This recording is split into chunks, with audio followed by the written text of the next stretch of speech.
What if I told you that in 1998, a man walked into a small town in Oregon and became a completely new person, with no past, no records, and no trace of who he was before? He didn't just change his name. He erased everything. This is the true story of the man with no name, the real-life John Doe who made himself disappear forever. On a rainy night in October 1998, a man with no ID, no luggage, and no accent walked into the police station of Willow Creek, Oregon.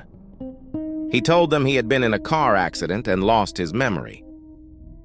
He had no wallet, no phone, no scars or tattoos that could identify him. The doctors examined him.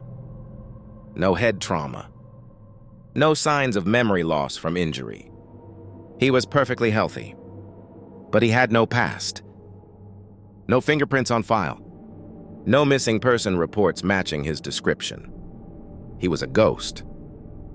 The town took pity on him. They called him John.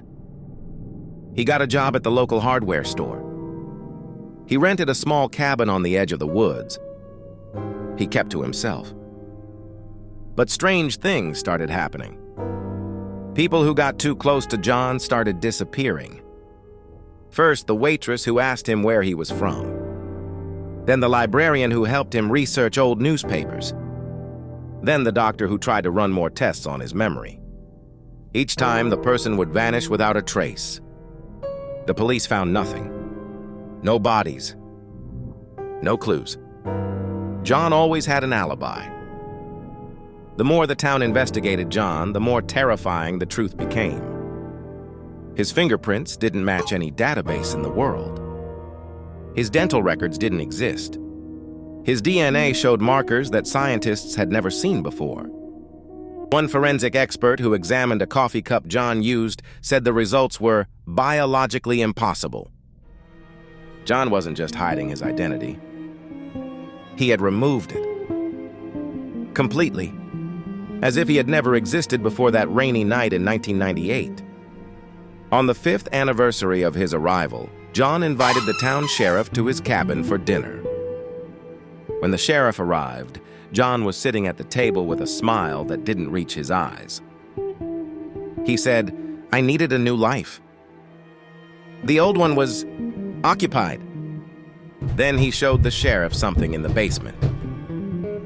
Dozens of IDs, passports, driver's licenses, all with different names, all with John's face. And in the corner, a single newspaper clipping from 1993. It showed a man who looked exactly like John, wanted for multiple murders across 3 states. John smiled and said, "I erased him. Now I'm someone else. And soon, I'll need to be someone else again." The sheriff was found dead the next morning. John was gone. The cabin was empty.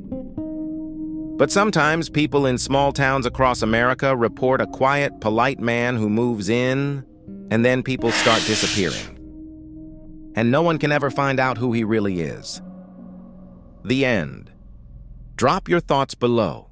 If you could completely erase your identity and start over, would you do it?